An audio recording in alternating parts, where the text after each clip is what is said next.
Su carta de despedida fue encontrada décadas después, cuidadosamente doblada, nunca entregada. Fujio Hayashi debía morir por el emperador. Se subió a un kamikaze, un avión para una misión suicida, cargado con combustible, y miró a la muerte a los ojos. Pero ocurrió lo inesperado. Su misión fue cancelada, y él quedó vivo. Lo que siguió fue una vida llena de culpa, silencio y recuerdos insoportables. Fue uno de los pocos pilotos kamikaze que sobrevivieron. Pero sobrevivir no significaba libertad, era un castigo. Lo que contó después sobre el programa kamikaze rompió mitos embellecidos y reveló una verdad oscura y perseguida que Japón nunca quiso que se hiciera pública. Fujio Hayashi estaba en la pista de despegue en 1945. Apenas tenía 20 años.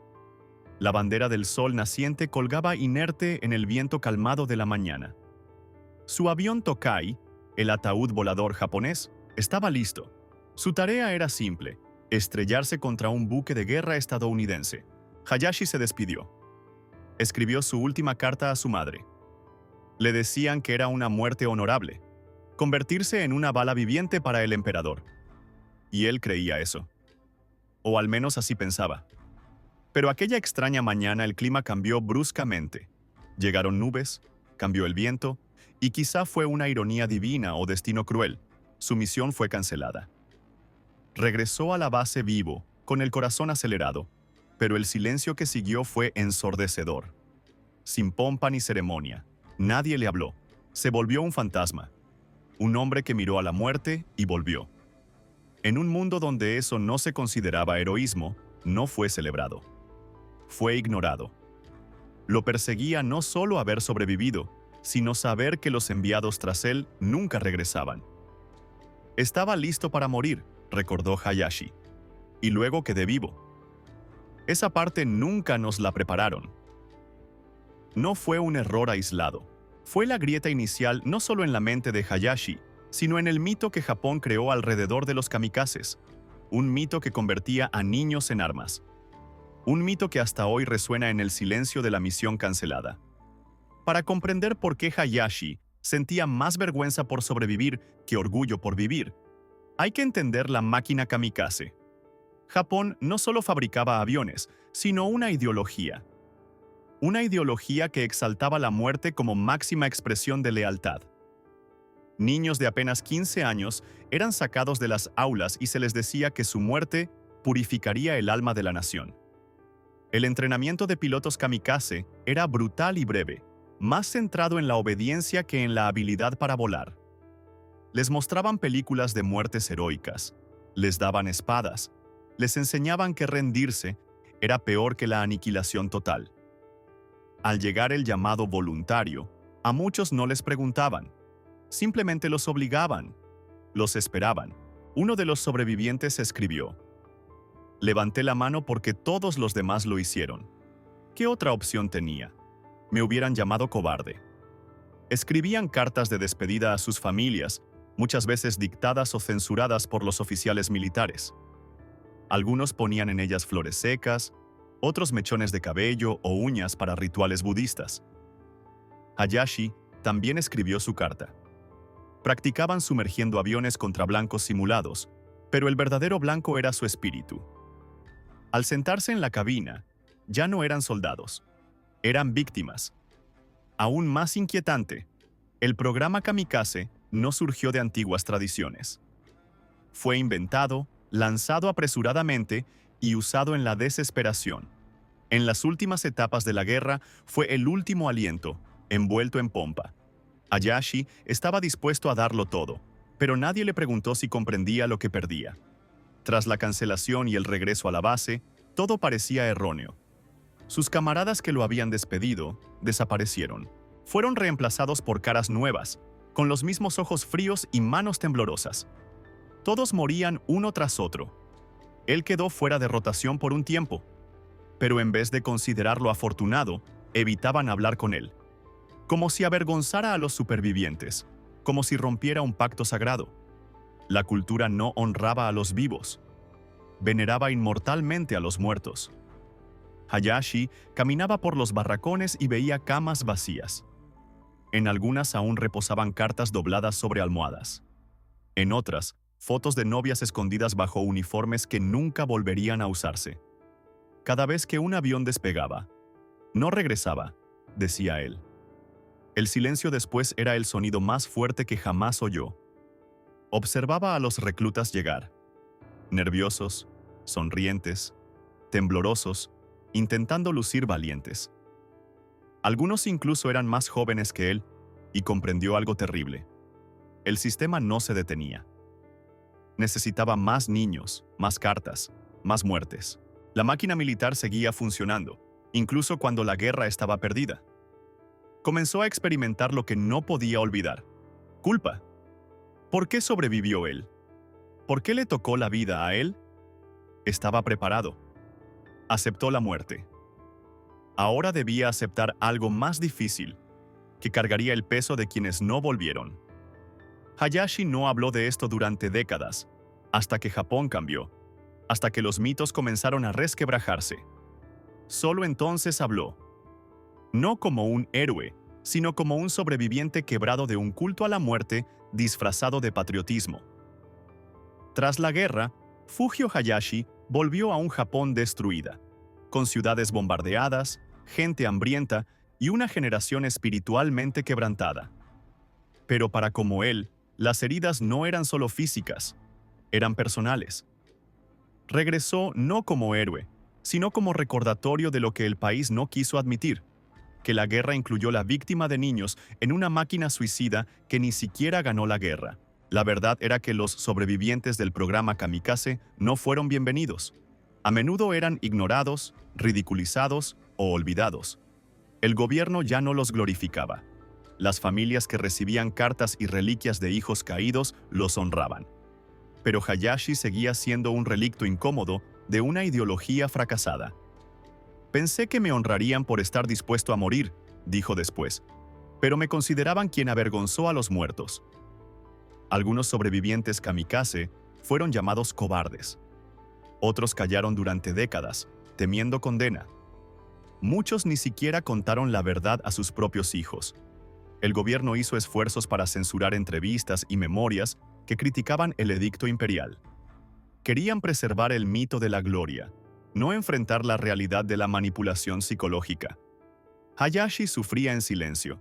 Vivía en un pueblo pequeño, trabajaba en una fábrica y rara vez hablaba de lo ocurrido. Pero dentro crecía la culpa. Fue entrenado para morir, escribió sus últimas palabras, y ahora debía vivir con que su supervivencia lo hizo invisible a un país obsesionado con la muerte como virtud. Peor aún, no estaba solo.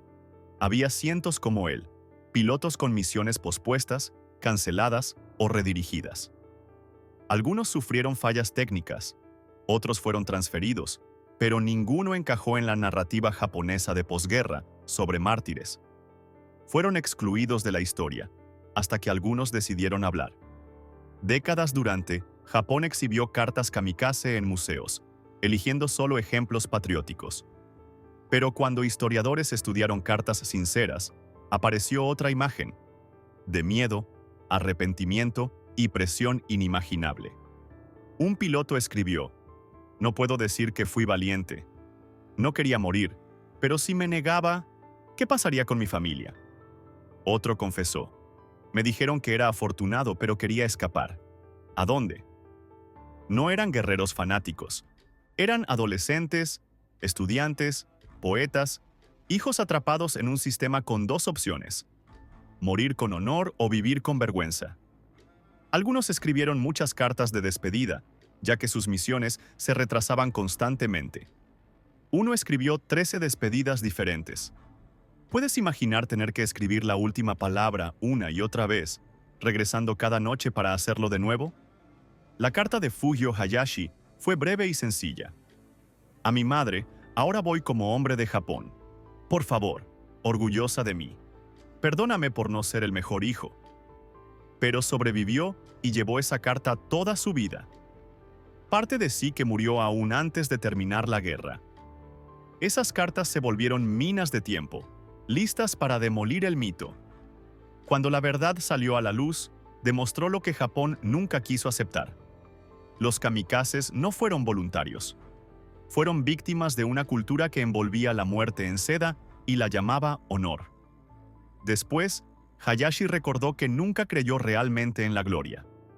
Solo temía más la deshonra. En los años 70 y 80, Japón inició cambios culturales lentos que permitieron a veteranos como Hayashi finalmente hablar. Surgieron documentales. Historiadores publicaron cartas completas y sin censura. Los sobrevivientes contaron sus historias y el mundo fue impactado. Fujio Hayashi accedió a una rara entrevista. Su voz fue baja, sus ojos distantes.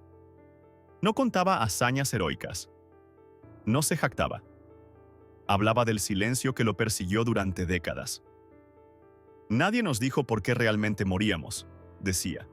Nos decían que éramos dioses, y yo volví a casa como un fantasma. Contó sobre compañeros que lloraban de noche antes de la misión, chicos que intentaron sabotear sus aviones, cartas que quemaban para que sus familias no sintieran vergüenza. No son las imágenes que Japón perpetuó. El mito kamikaze siempre fue simple: niños valientes, corazones dispuestos, sacrificio divino. Pero ahora quedó claro que esa imagen fue cuidadosamente creada por la propaganda militar. Los verdaderos pilotos kamikaze tenían miedo. Fueron manipulados y engañados. La idea de consentimiento voluntario estaba lejos de la verdad. En muchos casos, se obligaba a estudiantes a ofrecerse delante de sus compañeros, sabiendo perfectamente lo que significaba negarse. A otros no se les daba opción. La supervivencia de Hayashi no fue solo una falla en la narrativa. Fue una grieta en la armadura, y de esa grieta empezó a brotar la verdad. Fujio Hayashi pudo sobrevivir la guerra, pero parte de él quedó para siempre en aquella pista en 1945. Vivió el resto de su vida en silencio, trabajando en trabajos casuales, evitando atención y callando sobre su pasado. Solo en los años 60 comenzó a abrirse lentamente, como si las palabras pudieran traicionarlo. No estaba orgulloso de sobrevivir. Estaba avergonzado. «Aún me pregunto», dijo una vez, «¿por qué quedé vivo? ¿Vale mi vida más que la de ellos?». Cada año, en el aniversario de la misión cancelada, encendía incienso. No para él, sino para los chicos que nunca regresaron. Guardaba una pequeña caja con recuerdos, la carta de despedida doblada, un vendaje en el brazo y la foto de un amigo muerto una semana después de la cancelación de su propio vuelo. El nombre de aquel amigo nunca fue registrado en memoriales oficiales. Hayashi no contó nunca sus pesadillas ni sueños donde una y otra vez se veía en la cabina, volando hacia el barco estadounidense, escuchando el latido más fuerte que el motor. Despertaba bañado en sudor, jadeando, aún apretando sábanas como si fueran el mando. Luego venía la peor parte: la culpa de haber tenido la suerte de despertar.